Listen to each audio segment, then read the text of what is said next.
This is Suburban On Air and Cohen in the City. Here is Mike Cohen. Bangkok, oriental setting, and the city don't know what the city is getting. The creme de la creme of the chess world is a show in everything but Yul Brynner.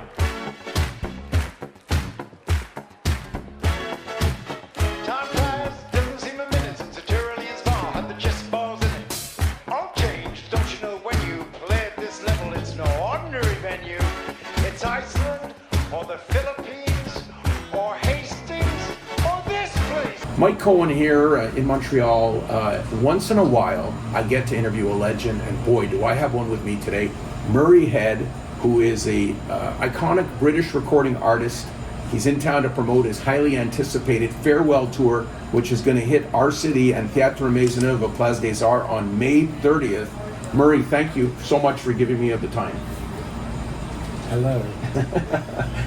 Murray, you're here in Montreal in advance of your tour. What are your thoughts when you hear the word farewell tour? I prefer it immensely to the French version, which is adieu. Okay. It's less sharp. Farewell. All sorts of people have had farewells, and they seem to be extended. I don't think it's only just to, I think, encourage people to come because it might be the last time they see it. Right. It's a very complicated issue, live music. Mm-hmm. It's very hard to get over to people in a society obsessed with the immediate to grasp the fact that they will never see it again. And so maybe it's worth just seeing it one last time. I think because of my age, I'm a professional enough to have mastered at least one profession, which is live music, and how to present it. I think the actor in me is probably responsible for being aware of an audience and getting their attention. I have a difficult task, which is I write English songs, principally, and although I've done probably about 5 or 6 songs in French, I stick to English songs, and so therefore one is aware of a public that has to receive something they haven't a clue what I'm at. So this is an opportunity to engage with them and to describe each song, well, not each song, but describe some of the work, and to sense that feedback. Live music is an art, and essentially, to put it simply, they have come to see you. They are throwing wild enthusiasm and hope at the stage. It's a raw energy. It's my job to gather that energy and send it back, and so we start a system of, and by the end of the evening you hope that they'll go with what they call in France la banane, which is a smile. Mm-hmm.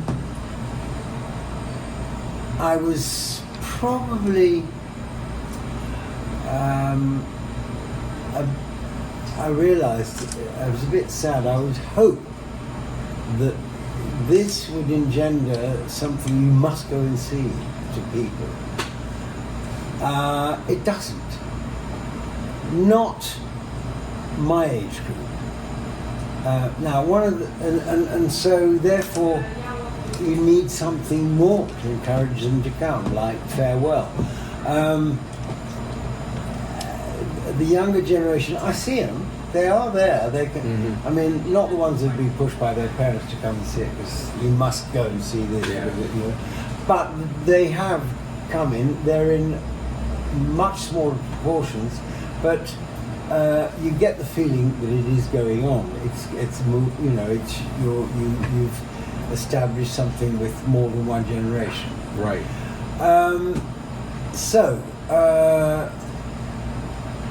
I think also I've had the same musicians for about 45 years. They don't admit that they play with me necessarily. I mean, they've been playing with. I mean, the guitarist has played with Tina Turner, Eric Clapton, Dire Straits, and I mean, he's got a world recognition. But he plays with me because I give him freedom, and I give them all freedom. And these are the chords. That's all. Right. And what you do with them is your business. Right. And so there's this between them. They can't stop trying something out, and then somebody will respond. So you've got live music. You've got something that hasn't happened before. You've got something that's, in a sense, unique to that audience that night. You're playing to people differently each time. I sometimes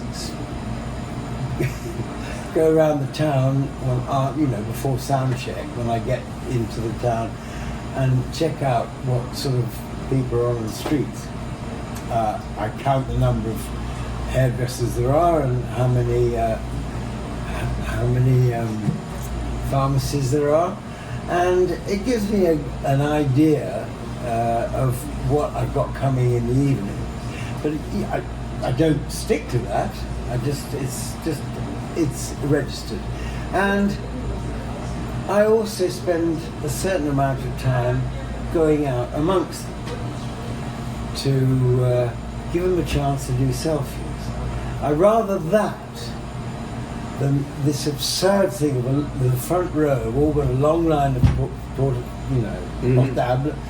and I mean it amazes me how they convince themselves that this matchstick they've got on their screen, which is moving about badly because they can't hold a thing up for long enough, it's got a pretty bad sound, and they promise themselves that they will show this to everybody tomorrow and that they will look over they never look at it.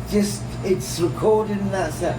But what they don't realise is that gesture, but this wall of portable phones is actually stopping the energy of those behind them reaching the stage. What an answer Murray had. Well, what an answer for that question. You love Quebec, don't you? You're coming here, you're not only doing a show in Montreal, but you're doing it in other parts of Quebec. Why is Quebec so passionate for you? Well, it's a combination. It's part of my childhood in a way. It's a combination of the two languages and a distorted version of it, because it's not real French. It's not the French, classical French. It sounds very different. And I mean, Québécois has grown as a language. It's got a mixture of the past, but also it's like they love the sound of their own voices. They exaggerate the words. They make it sound different, but they bathe in the luxury of the language more than the French one. So there's that. And then, frankly, English can be distorted by American. I went to America with an American girl who'd been in England for about 10 years. I went with her deliberately so that I could say, is it me or is it him? Because I was stunned. I had 2 conversations with Dr. and I established more and learnt more from those 2 conversations. An Indian in Montreal and a Mexican boy in Texas. And I learned more from those two conversations than anything else that I learned in the Maytime. I spent a month there, and there were Americans who, the one word that is used a lot is dollar. That appears at any point in the first sentence. But in talking to them, there were moments where they ran out of vocabulary. They couldn't complete the sentence. And the further I got into the interior, the madder it got. The more incest,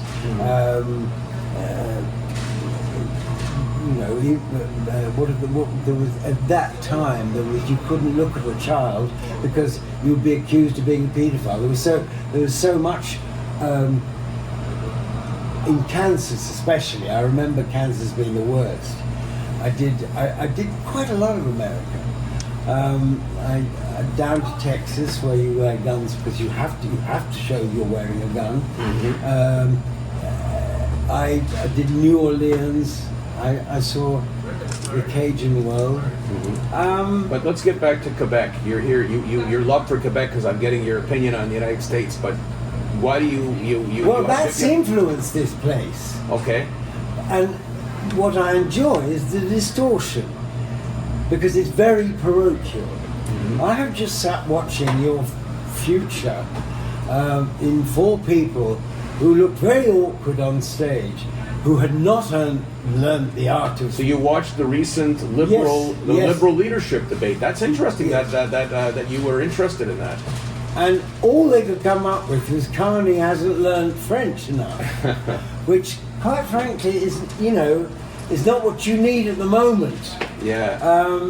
In the wake of what is happening, and is helped by the leadership in America.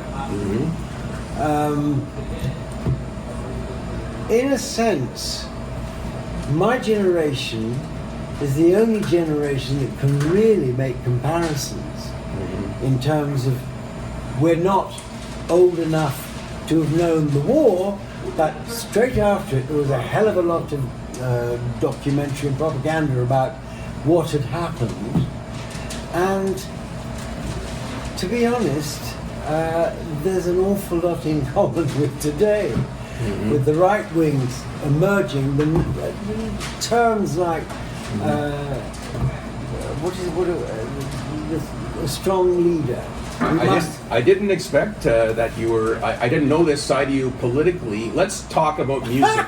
Let's talk about music, and I'll just switch the channel. My music is affected by politics. So tell me, because that's my next question. All right. One Night in Bangkok, which is one of my favorite songs, and when you talk about current day, it was in Stranger Things, so young kids heard it. It was in the.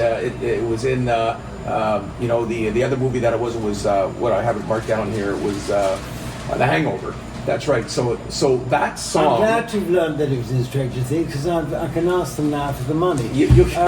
But that song is it political? Is it controversial? I've heard so many things about it over the years. Well, this is the point, and I will put the point aside and delve into it after I explain. ABBA, right? They write very good music. They are probably the finest plagiarists alive. In comparison to Andrew Lloyd Webber, they are masters. Andrew Lloyd Webber is a shyster. I mean, he does what he does. I think that one man's ambition can carry him a long way, and it has.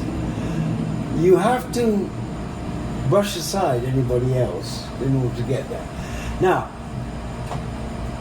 in order to understand that, you have to go to Sweden, and you have to go and the record stores. First of all, the radio. The radio is divided into, I think, 4. You get 3 hours of jazz, 3 hours of politics, 3 hours of classical, and 3 hours of pop. It's nicely distributed, and the record stores are the same. You get other people's culture. I mean, let's face it, America has been in front with musical culture since the 60s, and English. I mean, they have a lot in common, and you don't get everything going through Germany and reaching Sweden. You get, don't forget, there's a lot of Schlager. Do you know what Schlager is? I'm not familiar with that word. Oh, well, better not. Okay. It's old people's music, and it goes with Strauss, and it goes with, it's Papa. So what's the connection with One Night in Bangkok? Well, in order to understand what plagiarism is about, is you don't have to actually listen to other people's music to copy it. It's just there.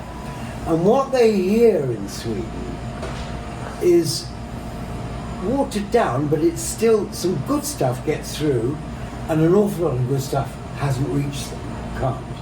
So I deliberately go into record stores as soon as I arrive in the country to make sure, to know what people are getting. And when I was in the recording studio in Cohen doing Bangkok, Benny Anderson said to me straight away, "Do you remember John Sebastian's Somewhere in the City?" No, Somewhere in the City. Right? Bangkok, Oriental setting. It was established. Well, that's interesting. It took me 2-3 years afterwards to suddenly hear or place My Love Is Like a Starship Trooper. It's something completely different. And they are bright. They are very intelligent people. They come from humble backgrounds, and they've maintained their humility. And in so doing, they can afford to do. They can do that, and I think probably it's in them. They've heard it, and they do it naturally. Whereas somebody like Andrews actually copies directly from, whether it's Carl or Carmen Brown, or whether it's, he's had a classical background, so he used a lot in Jesus Christ Superstar. Which you were in? Yes, I was. That's it. Yeah. I was in and forgotten. And it was funny because I met at an Ivor Novello Awards, I met the engineer who was the mastermind behind the whole thing. He had a classical background and a pop background, and Alan O'Duffy was the person who told me not to do this and to do that.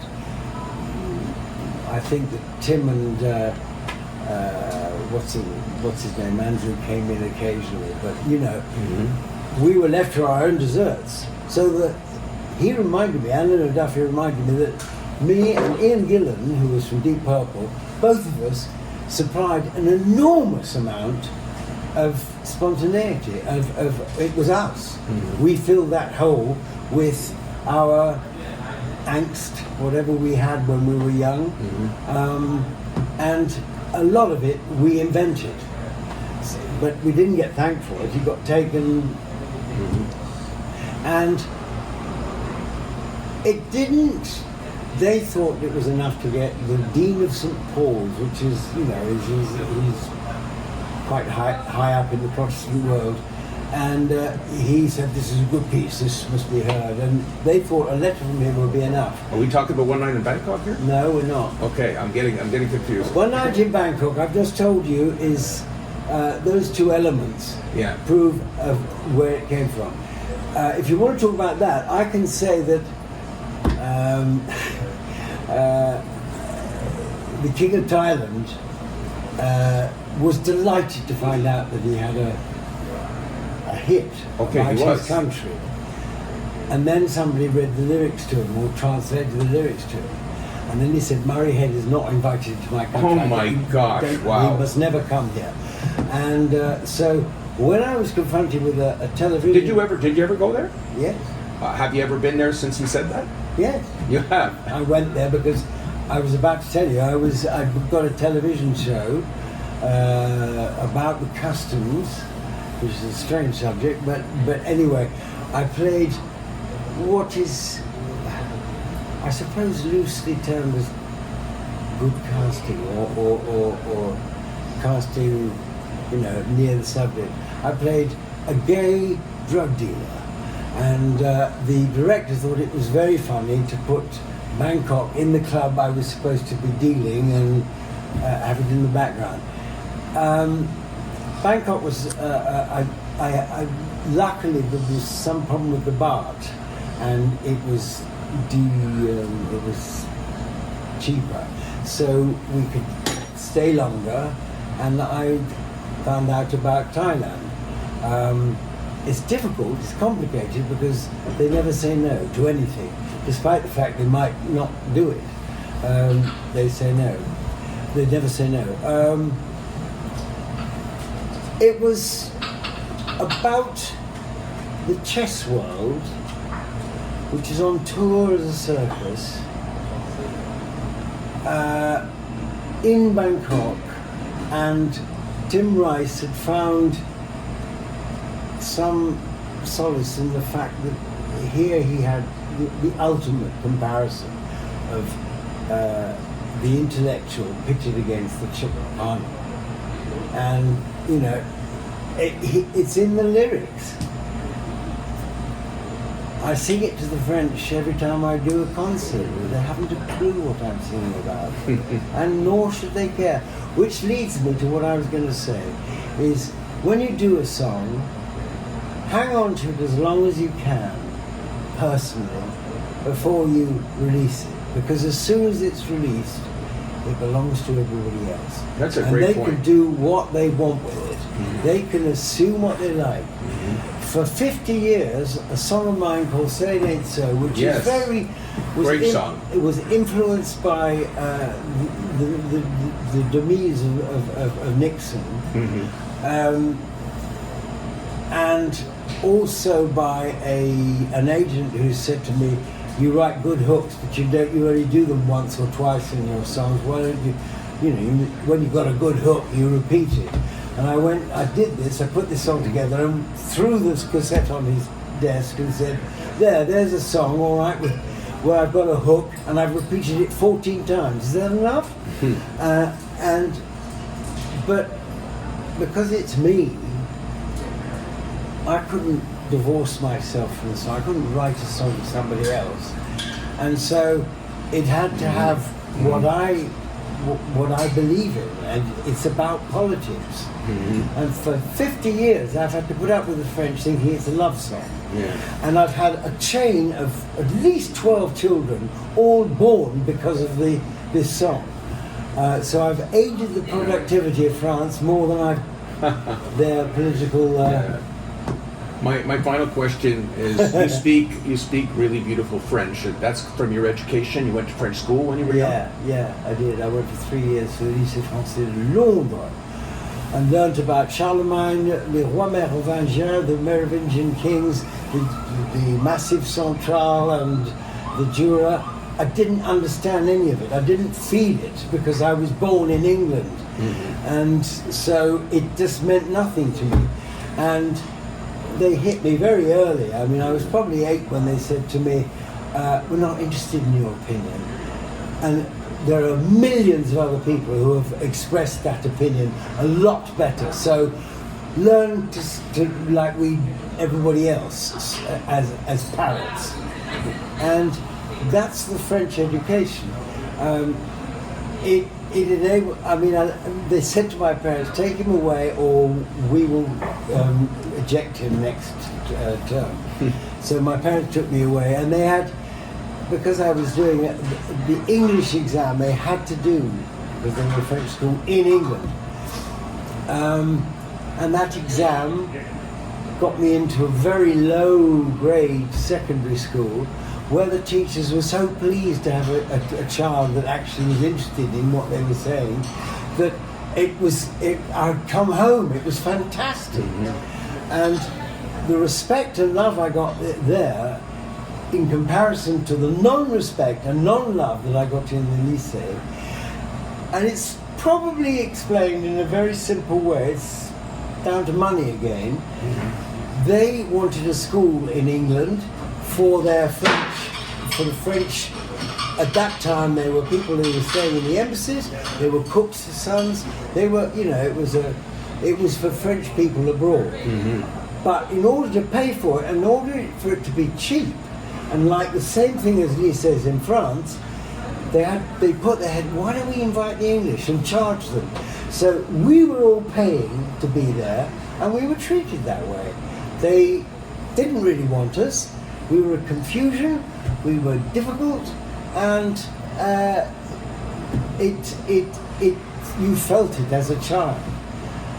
So that was the French education. Oh, and also what I learned after I'd been to an English school was the whole time the French accused the English of barbarism, of corporal punishment, stuff that had hung over from Victorian era. And so I was worried when I went to an English school, and sure enough, I got the cane because I didn't do exactly what I was told. Oh boy! And that was a difference. The cane lasted probably 2 days. I've still got scars in my brain from Madame Sérieux, who became a proviseur.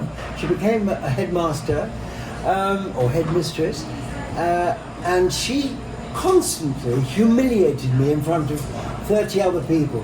That humiliation is the French discipline, right? They accuse the English of barbarism, but in fact it's quicker and more efficient. And the other thing they do, when the teacher comes into the class and sees writing on the blackboard, she says, "Who did this?" In England, no one would speak. In France, there are at least 6 boys or girls to say, "C'était lui, monsieur! C'était lui, monsieur!" Denunciation is part of the French culture, right? They would, I mean, they used it quite a lot in the war, in the Second World War. There was a lot of it. I don't think it's the pretty side of a nation. I think and it's born out of fear, and I think that we're going to see a lot more of it. I think we call it dobbing. Whereas in England, I don't know why, but the whole concept of fair play, good sportsmanship, you didn't rat on your friend or anybody else. You did not. You took punishment without, you know. Better to take punishment than to say to denounce. And what we had a headmaster who was in the English school. We had a teacher who bunked off, took us all off to see a rugby match, and the headmaster was furious, and the headmasters had us up, one child after another, and he beat us with a cane. But I learned that he was incredibly proud that none of us ratted on the teacher to say that the teacher had taken us. And I think that's important to a race. I think it's very important to a nation. So that's my French education. That's quite an answer to that question. So Murray Head, I well, can you'll talk never meet me again, so you might as well hear now. I can talk to you all day. It's fascinating. I want to thank you for your time, and we look forward to your concert coming up in May. I hope I live that long. Murray Head has been my guest.